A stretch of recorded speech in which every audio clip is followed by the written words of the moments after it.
across the pavement, hoping it'll cave in and swallow me whole. Wonder why my mind keeps on spinning. This isn't how living to me was told. Is you will realize that they love destruction. And I'm not talking about destruction in terms of a demolition and a building falling down, although we can use that as a metaphor because we can consider ourselves as being our temple, and they're trying to destroy or destruct your temple.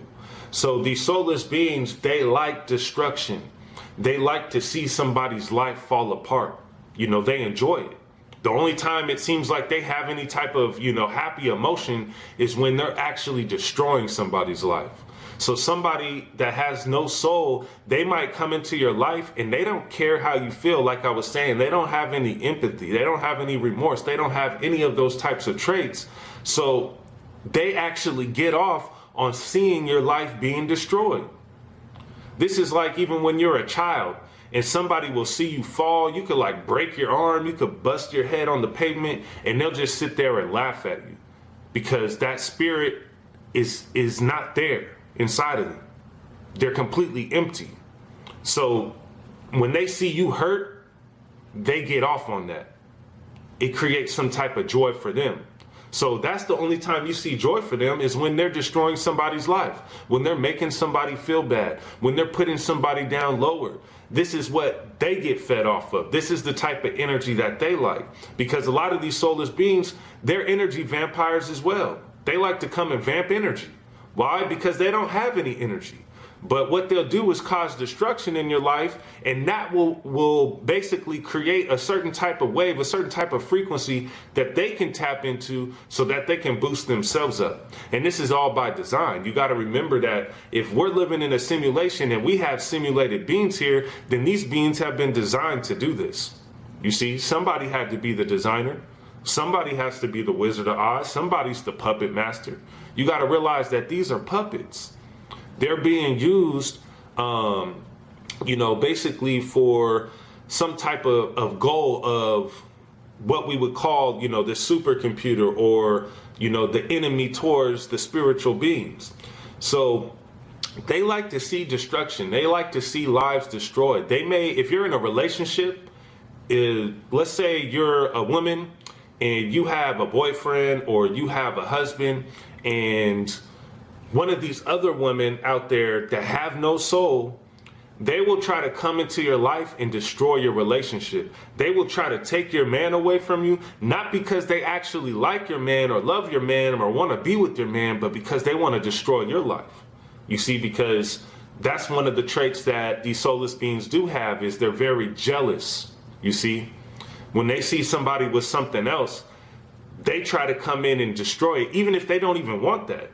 So you might be vibing really high, you might be turned up, your energy's going good, you're manifesting stuff. They're gonna come in to destroy it. They're gonna come down into your life to basically bring your temple down, to demolish it, to destruct it.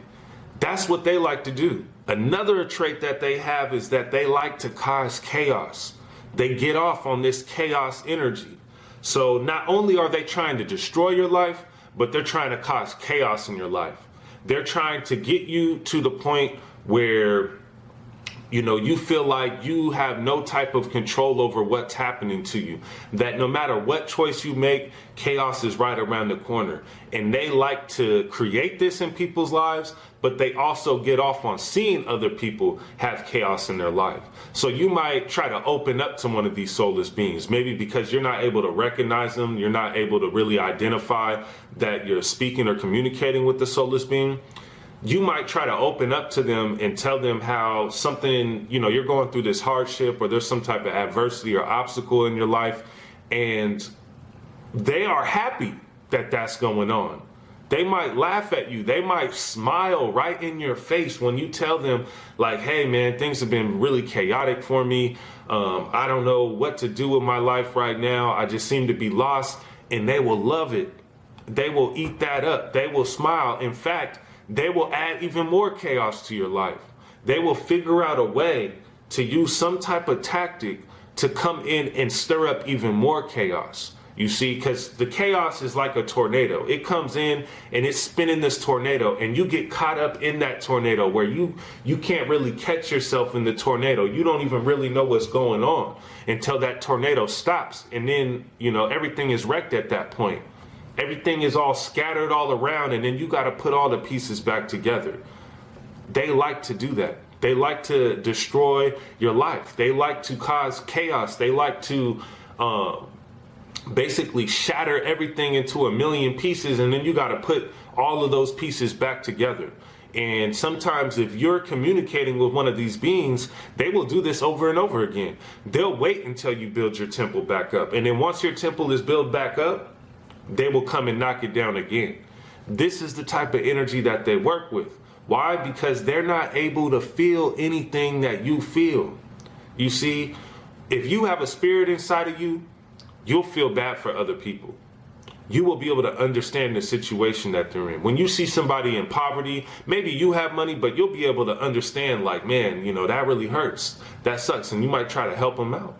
Of course, there's people out there that scam people and act like they're going through hardships and they're not. This is, another example of one of these soulless beings, because they are very manipulative, and they put on a disguise sometimes because they don't want you to be able to recognize and identify them.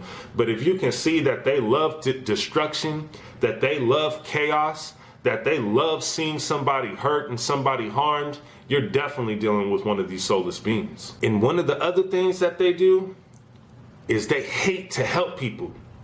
If you ever run into one of these soulless beings and they're put into a situation where they have to help somebody, like let's say going back to the job again, right? You're at your job and one of these soulless beings, let's say they're not the boss, they're not the manager or whatever, but the manager comes in and tells them, hey, you need to help such and such, with, organizing these files. They will hate it. They will be pissed off. Even if that job is easier than the job that they actually are supposed to be doing. So let's say they have a job that's assigned to them that they do on a normal basis, right? And that job can be really hard. They rather do that hard job, and tire themselves out than to come and help somebody else with their job. You see, they hate to help people. They hate seeing other people help people. You might communicate with one of them and they, you might be telling one of them like, hey, I was helping such and such because they were going through a downtime in their life. I let them borrow some money or whatever. And they will hate that. They'll be like, oh, you shouldn't help them. Why give them some of your energy? See, they're trying to get you on that lower level with them. They're trying to bring you down into the underworld with them, in that underworld consciousness. They don't want to see you doing loving things for other people because they don't understand love. They don't understand helping people because they're not allowed to, because they don't have a soul. They don't have a spirit.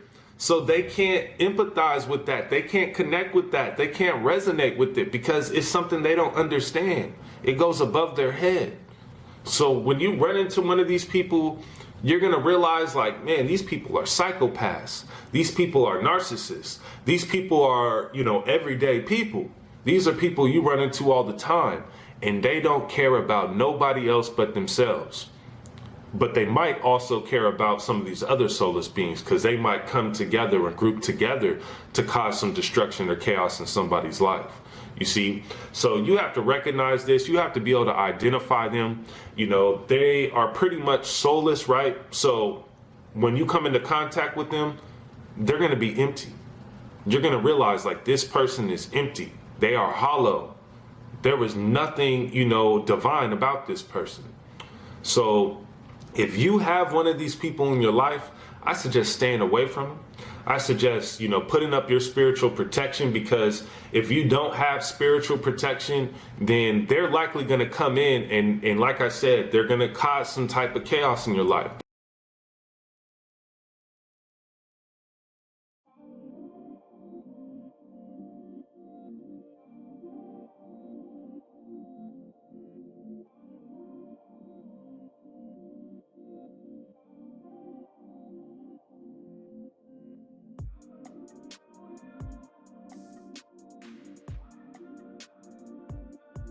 sapling, you can easily bend the limbs. But when that tree gets deep rooted and grows, if you try to bend the limb, it'll break. And so you're looking at these baby boomers, and the coding and program is so embedded in them for so many years that it's they've become rooted trees. They've grown and they've got stiff bark, and you can't really bend those limbs. They'll just snap. And a lot of them aren't ready for that information. So you have to just I tell people who always ask me, how do I get my family members to wake up, and how do I said, you just be the light. You just do what you do. Don't put pressure on them. Every now and then you may drop a gentle seed, and that's about it. And just let them look at your life and how you're moving. Eventually, they may start to ask some questions. Right. And then you can answer the question and walk away. Don't go too deep again. Just a little bit at baby steps, a little bit at a time. Some of them will come along. Some of them may not. Just be happy that you're doing what you're supposed to be doing, and you're finding yourself. And then others will also see how you're moving and how you're living through this matrix.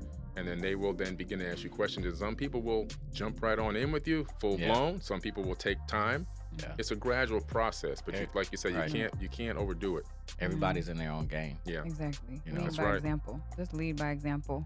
If it's not for you, it's not for you. If it's Right. like- And you know them by their fruit. Yes. Yes. Right. Right. Right. It's like, did we miss that message? Like, you know people by their fruit, meaning their actions show you who they are. Exactly. So that whole I'm woke because you. So here it you is. shape. Let's go back. I was about to go full into that, which is, okay, you got the information. You got all this knowledge. Yeah. Neo, when he went, he got into the chair, got the thing plugged into him, and he was sitting there for hours just downloading information, right? Yeah. Yep. And he said, and he told Morpheus, I know Kung Fu. Morpheus said, what? Show me. Right. Right. Oh, Right. you know, show Show me. me. Exactly. It's the action that proves it. So right. he went in that simulation again to show him he knew Kung Fu. And what did Morpheus do? He whipped his ass. Yep. Beat him Yep. down. He beat him down. He's training him the whole way. Yeah, you learn some information, Until but you can't that apply information- it. Until you apply that Yeah. information, it's not real. It's not in this Exactly. realm. It doesn't exist. It just exists in your mind Yes. until you apply it. Absolutely. That happens That's to the me fruit. all the time. People come to church.